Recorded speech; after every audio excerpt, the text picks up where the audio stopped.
Imagine getting to hear that a certain woman has been enslaved, sold, trafficked, humiliated, and sexually harassed only because she has a curvy body. This is the tragic story of a black South African woman named Sarah Baartman who happened to live during the colonial Africa. Her tragic life story and brutal life treatment has taken a huge spotlight among historians and learners of colonial Africa. Today we'll be diving in the life story of Sarah Baartman. Sarah Baartman was born in 1789 at the place near Gamtoos River in South Africa, now known as the Eastern Cape in South Africa. Baartman and her family were members of the Ghanakwasib group of the Khoikhoi. Baartman grew up on a colonial plantation where she and her family most likely worked as servants. Her mother died when she was age 2 and her father, who was a cattle driver, died when she was still a young girl. By her teenage years, Sarah Baartman married a Khoikhoi man who was a drummer. They had a child together who died soon after birth. When Baartman was 16, her husband was murdered by Dutch colonists. Soon after, she was sold into slavery to a trader named Pieter Willem Cesar, who took her to Cape Town where she became a domestic slave to his brother, Hendrik.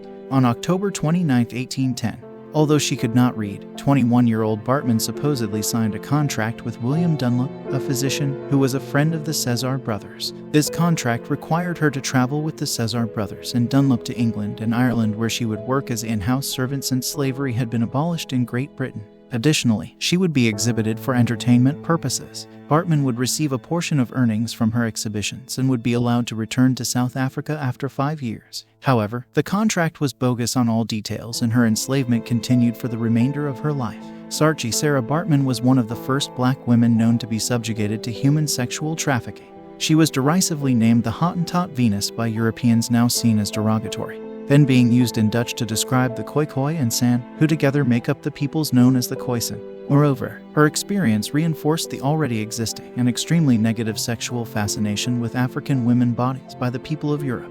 You have to remember that, at the time, it was highly fashionable and desirable for women to have large bottoms, so lots of people envied what she had naturally, without having to accentuate her figure, says Rachel Holmes, author of The Hottentot Venus, The Life and Death of Sarah Baartman. Baartman was first exhibited in London in the Egyptian Hall at Piccadilly Circus on November 24, 1810. Her public treatment, however, quickly drew the attention of British abolitionists who charged Dunlop and the Cesars with holding Baartman against her will. The court ruled against Baartman after Pieter Cesar produced the contract that had been signed by Baartman. Baartman also testified that she was not being mistreated. The publicity generated by the court trial increased Baartman's popularity as an exhibit. She was taken on tours throughout England and by 1812 as far away as Limerick, Ireland. In September 1814, after staying 4 years in Great Britain, Baartman was taken to France and sold to Esrault, an exhibitor who showcased animals. He put Baartman on public display in and around Paris, often at the Palais Royal.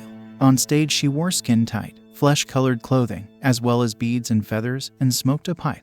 Wealthy customers could pay for private demonstrations in their homes, with their guests allowed to touch her. He also allowed her to be sexually abused by patrons willing to pay for her defilement. Rowe garnered considerable profit due to the public's fascination with Baartman's body. Sarah Baartman died in Paris on December 29, 1815 at the age of 26. It is speculated that she died of tuberculosis or syphilis. Even after her death, many of her body parts would go on display at the Musée de l'Homme Museum of Man in Paris to support racist theories about people of African ancestry. The naturalist Georges Cuvier, who had danced with Baartman at one of Rowe's parties, made a plaster cast of her body before dissecting it. He preserved her skeleton and pickled her brain and genitals, placing them in jars displayed at Paris's Museum of Man.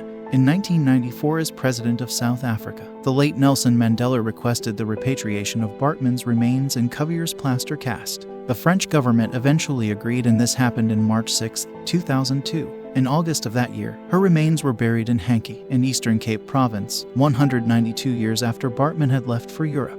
There have been a lot of discussions and stories on her treatment and cultural significance. In 2010 film Black Venus and the 1998 documentary The Life and Times of Sarah Baartman have covered her story, whereby this was a significant move towards uncovering the evil during the colonial Africa era.